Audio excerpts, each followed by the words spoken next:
paz do Senhor para todos. Gostaria de neste dia trazer uma palavra para o nosso coração.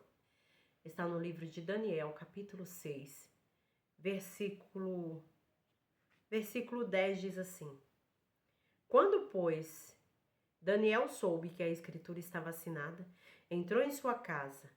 Ora, havia no seu quarto janelas abertas da banda de Jerusalém.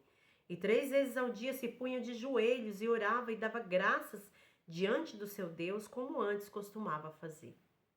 Vemos aqui uma história linda, Daniel na cova dos leões. Nessa história bíblica, conta-nos a história que Daniel, ele estava ali em Babilônia já fazia muito tempo. Porque se os irmãos e as irmãs for lerem a história no capítulo 1 de Daniel, conta que Jerusalém foi sitiada, foi invadida, e o rei Nabucodonosor levou os utensílios do templo, levou muita gente cativa, e com eles também foi jovens como Daniel, Sadraque, Mesaque e Abidnego, que ficaram cativos ali em Babilônia. E ali eles passaram muitos anos, foram ensinados os costumes do rei, do reinado para eles. Porque como diz o versículo 3 do capítulo 1, diz assim: E disse o rei Aspenaz, chefe dos eunucos, que trouxesse algum dos filhos de Israel, da linhagem real e dos nobres. O rei não queria qualquer pessoa, ele queria da linhagem real e dos nobres. E Daniel era um desses.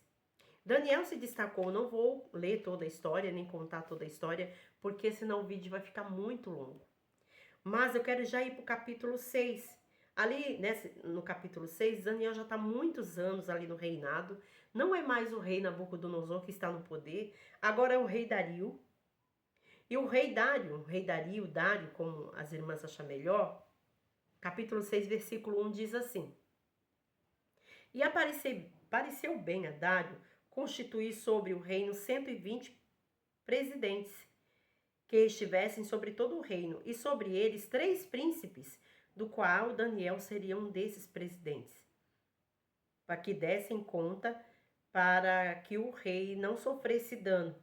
Então mesmo Daniel se distinguiu, quer dizer, se destacou entre os príncipes e presidentes, porque nele havia um espírito excelente, e o rei pensava em constituí-lo sobre todo o reino.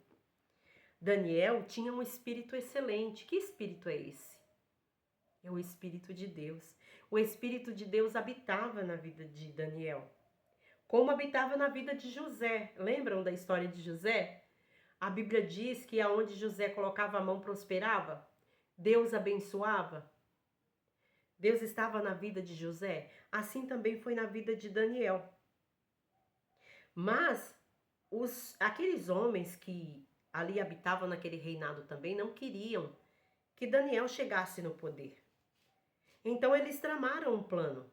Versículo 4 diz assim: Então os príncipes e os presidentes procuravam achar ocasião contra Daniel a respeito do reino, mas não podiam achar ocasião ou culpa alguma, porque ele era fiel e não se achava nele vício e nem culpa. Eles pensaram: olha, nós temos que achar alguma culpa contra esse Daniel, para que ele não venha ser colocado como um príncipe, para que ele não venha ser superior a nós. Nós não queremos Daniel mandando na gente. Então vamos tentar puxar o tapete dele. Trazendo para o linguajar de hoje, vamos puxar o tapete de Daniel, vamos tirar ele do nosso caminho. E eles procuraram alguma culpa na vida de Daniel e não acharam. Procuraram corrupção, vício, mentira, roubo, e não acharam nada disso. Como hoje na política brasileira, e não vou falar de outros países, mas no nosso país, não generalizando, mas tem muitos políticos que são corruptos. E Daniel, ele não era corrupto, ele era um homem honesto. Ele era um homem honesto, fazia tudo para que o rei, tudo ali diante do reinado, ele fazia com honestidade, para que o rei se agradasse dele também. E ele era um homem que temia a Deus, principalmente isso, o temor que havia na vida dele, ele temia a Deus. E o homem e a mulher que teme a Deus, ele não se contamina com coisas erradas dessa vida. Nós, quando servimos a Deus com integridade, quando amamos a Deus de verdade, nós nos desviamos do mal, que é assim que nós devemos ser. Como Jó, a Bíblia diz que Jó era um homem íntegro, reto e se desviava do mal. Quando você vê que o mal está perto de você, você está indo no caminho, vê que aquele caminho não é para você, sai fora, desvia. Qualquer outra coisa que você for fazer, aquela coisa você vê que não é para você, sai dali, sai daquele caminho, desvia, se desvia do mal. E Daniel, ele era um homem assim, ele era um homem justo. E aqueles homens ficaram com muita raiva, porque não conseguiram achar nenhuma ocasião contra Daniel. Versículo 5 diz assim: então eles disseram, nunca acharemos ocasião alguma contra este Daniel, se não procurarmos contra ele na lei do seu Deus. Eles chegaram à conclusão que não ia achar nenhuma culpa contra Daniel, se não fosse na lei do Deus de Daniel. Eles falam, olha, nós não vamos achar nenhuma culpa, a não ser na lei do seu Deus. Vamos procurar alguma coisa para que nós venhamos derrubar este homem. E o que eles fizeram? O que eles tramaram? Eles fizeram uma lei que durante 30 dias nenhum homem daquele povo, daquele reinado, daquela região poderia fazer um pedido, fazer uma oração a outro Deus que não fosse o rei.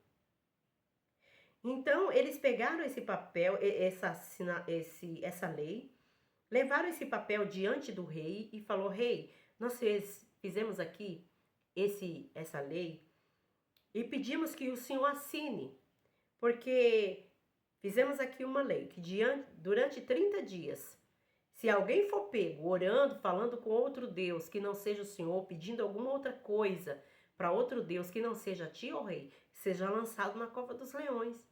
E o rei não pensou em Daniel, ele acabou caindo nesse plano. Ele assinou, e uma lei que o rei assinasse, ela não poderia ser revogada. Então, o versículo 10, onde eu li, diz, capítulo 6, versículo 10. Daniel, pois, quando soube que a escritura estava assinada, entrou em sua casa.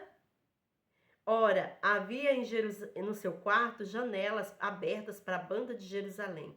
E 3 vezes ao dia se punha de joelhos e dava graças diante do seu Deus, como antes costumava fazer.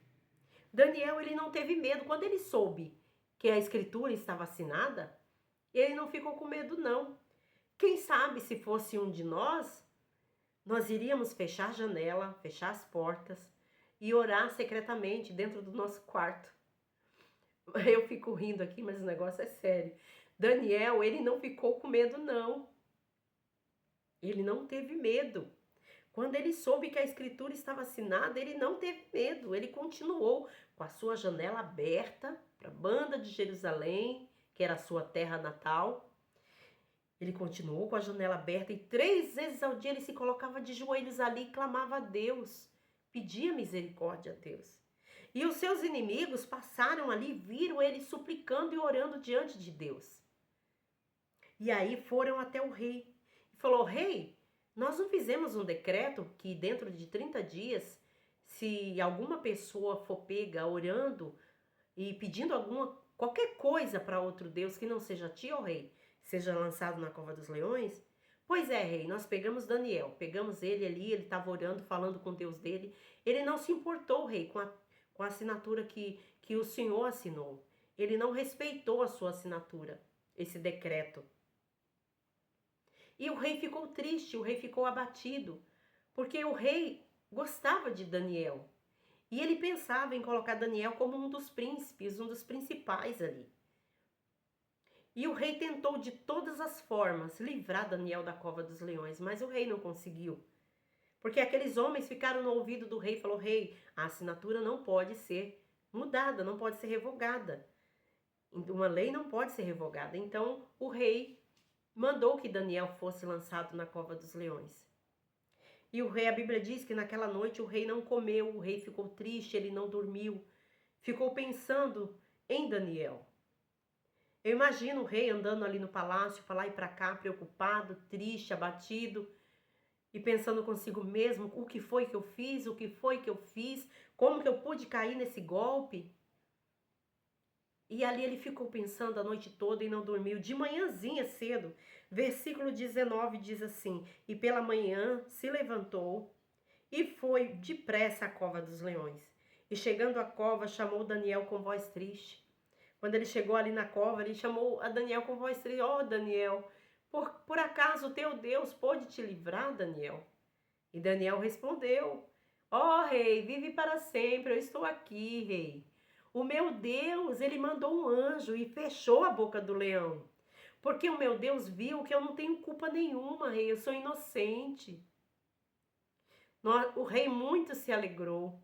O rei ficou muito alegre, mandou tirar Daniel ali da cova dos leões. E ele, na mesma hora, ele mandou chamar todos aqueles homens que eram seus inimigos. Todos eles mulheres e suas mulheres e seus filhos. Versículo 23. Então o rei muito se alegrou em si mesmo e mandou tirar Daniel da cova dos leões. E assim foi tirado Daniel da cova dos leões e nenhum dano se achou nele, porque ele crera no seu Deus. E ordenou o rei que foram trazidos todos aqueles homens que tinham acusado Daniel e foram lançados na cova dos leões, eles, seus filhos, suas mulheres, e ainda não tinha chegado no fundo da cova, quando os leões se apoderaram deles e os esmagalharam até os ossos. Meu Deus, que fúria terrível daqueles leões. Os leões, irmãos, eles estavam com fome. O objetivo de o leão estar na cova era para essas coisas mesmo, para jogar os inimigos do rei ali dentro. E aqueles homens tramaram contra Daniel e Deus viu inocência em Daniel. Deus mandou o seu anjo e livrou. E o rei mandou jogar todos os seus inimigos ali naquela cova. E a Bíblia diz que eles nem chegavam no fundo da cova, os leões já esmagalhavam eles, né? Como diz aqui. Apoderaram deles e esmigalharam, né? Então, que coisa! Mas trazendo para os nossos dias, Daniel, como eu disse, ele não teve medo quando ele soube que a escritura estava assinada. Ele continuou sendo ele mesmo. Ele continuou sendo fiel e quando acontecer alguma coisa parecida com você, comigo, que nós venhamos ter fé, confiança no nosso Deus, acreditar que Deus está conosco. Assim como Deus esteve com Daniel e livrou ele ali dentro daquela cova dos leões, Deus fechou a boca do leão, Deus vai nos livrar também. Deus pode até permitir que você entre na cova. Deus pode até permitir que você entre na fornalha de fogo ardente, como entrou Sadraque, Mesaque e Abidnego, que está lá no capítulo 3 de Daniel. Então Deus pode até permitir que nós passamos pelo vale da sombra da morte, mas é ali dentro da cova, dentro da fornalha, no vale da sombra da morte, que Deus te dá o livramento. É ali que Deus vai te socorrer. Deus está conosco. Quando você estiver passando momentos difíceis, não murmure, não reclame, mas creia que o Senhor está com você. Creia que o Senhor vai te dar vitória. Tenha fé, tenha confiança. Como teve Daniel, ele não se abateu. E muitas vezes nós somos tão frágeis, tão falhos, que nós nos abatemos, ficamos tristes, abatidos, choramos. Mas que nós venhamos pegar, por exemplo, esses homens da Bíblia, homens de fé, homens de coragem, enfrentaram tudo por amor ao seu Deus. E em nenhum momento negaram o seu Deus. Né? No capítulo 3 conta a história de Sadraque, Mesaque e Abidnego, que o rei mandou que todos se ajoelhassem diante daquela estátua, mas eles adoravam a Deus, eles não adoravam nenhuma estátua. E eles foram fiéis a Deus e por isso Deus os honrou, Deus os guardou, os livrou. Então, quando nós somos fiéis a Deus, Deus nos guarda, Deus nos livra. Eu tenho outros testemunhos de livramento, mas agora não dá para contar, senão o vídeo vai ficar muito longo. Mas Deus está conosco, mesmo na dor, quando você está ali no hospital, internado ali, sofrendo, naquele leito do hospital, o Senhor te conforta, o Senhor é com você, Ele te ajuda. Então tenha fé diante da luta, da dificuldade, da enfermidade, do desemprego, seja lá qual for a tua luta, a tua dor. Não desanime, tenha fé que o Senhor está com você. Amém? Deus te abençoe neste dia.